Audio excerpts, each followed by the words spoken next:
So, after watching the Netflix animation shows Castlevania and Castlevania Nocturne, I decided to finally play Castlevania Symphony of the Night.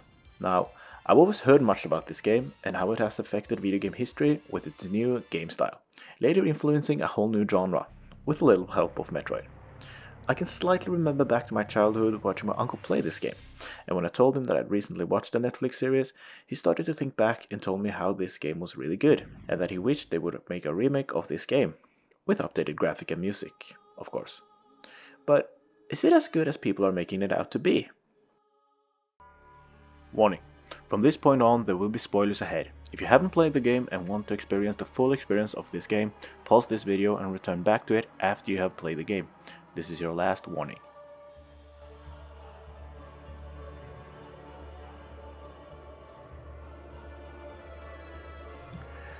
Now, for reference, I played the PlayStation 1 version. I know there are many different versions out of this game, a mobile version, a Sega Saturn version, an Xbox version, PlayStation 4 version, and so on. But I wanted to have this nostalgic feeling in playing the old original version, and I only completed the game as Alucard.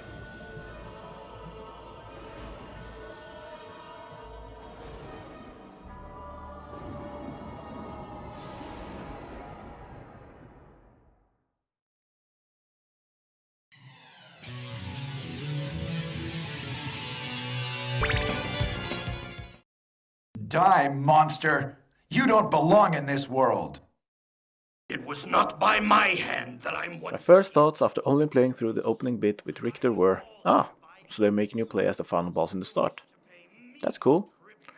I knew that you were supposed to play through this game as Alucard, son of Dracula, so I kinda already now had made some thoughts about how this game was going to play out. Well, I was kinda right, but more about that later.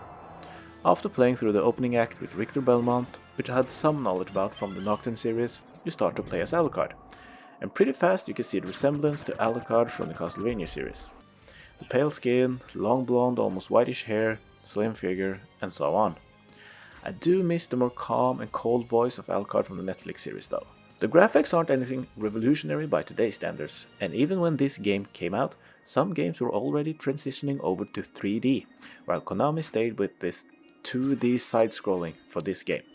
I'm not sure why they did it, but I'm actually glad they did, because I don't think this game could have worked as well with 3D graphics. Quick skip forward to meeting death, not the same as Trevor Belmont fights in the Castlevania series by the looks of it, and the game begins. And right from the beginning, the exploration can begin. It never gets clearly stated what your main objective is, so for the time being, I was simply thinking, well, I guess I have to find the throne room and kick Richter's ass. Which is one of the objectives, but it felt like the main objective was actually to explore the castle. And this feeling of not knowing where to go, what I'm supposed to do, or anything, gives the player a lot of freedom. But I'm not sure if I would have given the player that much freedom from the start.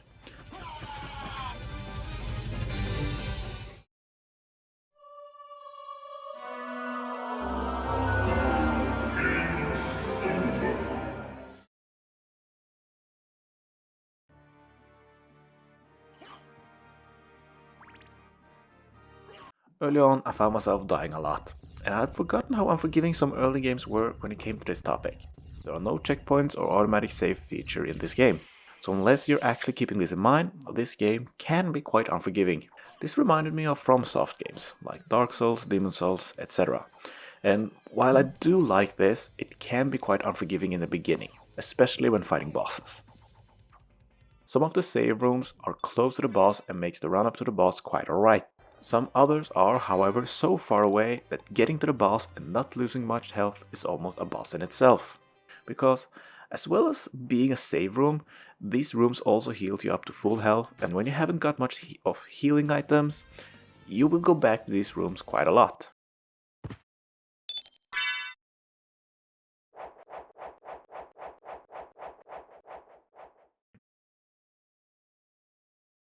I've been waiting for you. Answer me. Why is a Belmont planning the resurrection of Count Dracula? Mentioning the sudden difficulty spike to my uncle at a family dinner, he simply laughed and said he could vaguely remember the feeling. Well, that was until he got better gear. He could remember a sword that made everything easy, but not his name or where you got it. Me, having some experience with gaming, I knew that either it was a reward in some room or an item dropped by an enemy. It couldn't be much more else. And would you know it, picking up the Chrysogrim and using it had me thinking this gotta be it. And while it was fun at the beginning, it suddenly felt like a drop in the difficulty. Again, making the game almost boring. I know that I could simply choose not to use this weapon, but I felt like this wouldn't make any sense since the developers put it in there for a reason. But I'm getting ahead of myself. As I said earlier on, the beginning of the normal castle might prove a little bit difficult, and some bosses may actually be a pain in the ass to kill, especially since the first boss you meet are actually two bosses. And since you haven't explored much of the castle yet, save rooms are few. This made me play the game a lot more carefully than what I ended up like playing at the end.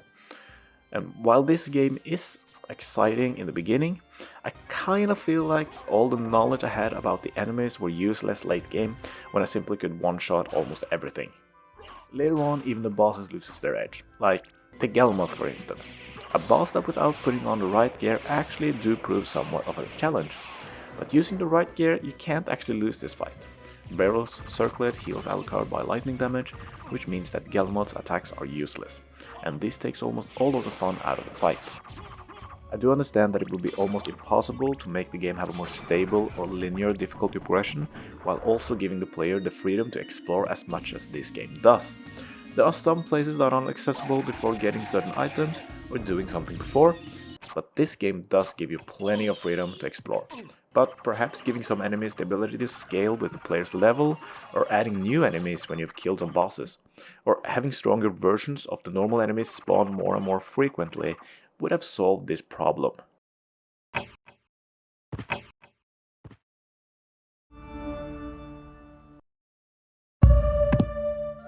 Now, there isn't any way to come around this, but large portions of this game is spent backtracking, and this can be a huge pain in the ass. Lucky for the player though, the creators of this game seems to have thought about this, and they added some transport rooms for easy traveling. It did help some, but perhaps it's just me being spoiled, but I would have liked it for it to be more of these rooms scattered around the castle. The transport rooms does make it easier to go from one part of the castle to another, but for the most time, especially early on, I simply walked the normal way, trying to kill more and more enemies and grow in level. Especially early on when you only have unlocked 2 or 3 of these transport rooms, it's almost easier to walk or backdash through some of the rooms. I know that I could use Alucard's wolf form, but I did have some troubles with the double tapping on the controller, and of course I didn't figure out the bat dash until almost at the end of the game. As I said earlier on, some abilities would have been nice to be told how to use.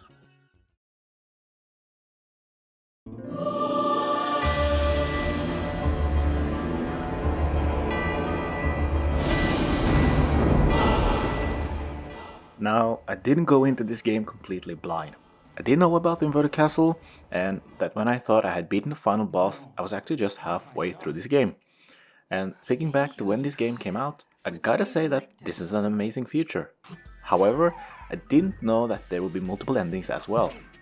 The first ending, which is simply just finishing the normal castle and beating Richter, must have been what the majority of people got back when this game came out. And as far as I would think, it's an okay ending. However, I aimed for an inverted castle from the start, and later on completed the game, but not getting the best ending. Completing the game and getting the ending where Alucard leaves Marie and Richter was a satisfying ending actually. Almost a typical Hollywood happy ending. But I found myself going back into this game and exploring more of the inverted castle to get the final ending. And while I do think this is an amazing feature, having multiple endings, I'm actually not sure if I would have done it again. I can't say that the two endings after completing the inverted castle were that different from each other. Yes, the one I got was a happy ending for Maria and Richter where they stayed together, but the best ending? It had Maria running after Alucard and giving them an happy ending. Not much difference in the dialogue, but it gave me a smile thinking that Alucard had some company. But going back to the game after beating it, simply to explore more and have a higher exploration percentage for the best ending, nah, that didn't do it for me. Thank you, Richter. Fare thee well. And yourself, dear lady.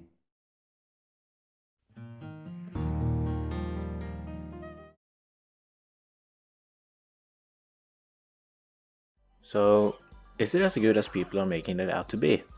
Well, keeping in mind that this game did come out in 1997, I would actually say that this is still a good game. It took me about 11 to 12 hours to complete, and that is with the 200% map completion. The graphics aren't anything to be blown away about, but it does have its charm. Gameplay wise, if you do like FromSoft games where your dying actually punishes you, and you enjoy exploration and reading item descriptions to get a better understanding of the game's story/lore, then this game got that as well. And while I'm not completely satisfied with the difficulty progression, it does give the player some struggles at times. But also giving the player the satisfying feeling of finally beating that one boss, or getting past that one specific room. I would also say that I really do enjoy that this game rewards the player for exploration and reading the items you pick up. Thinking back to the late 90s and just imagining how people would react when they suddenly opened the clock room by reading the item description makes me regret not playing it when it came out. My biggest regret is that I actually never played this game earlier on, since a lot of what I think makes this game pretty good, the freedom of exploration, hiding half of the game, and some lore within the item descriptions and puzzles, it would have amazed me in my younger days. Maybe a little too common now. Don't get me wrong, it was still a good time playing through this game, but playing it now versus closer to its release takes some of its revolutionary mechanics away.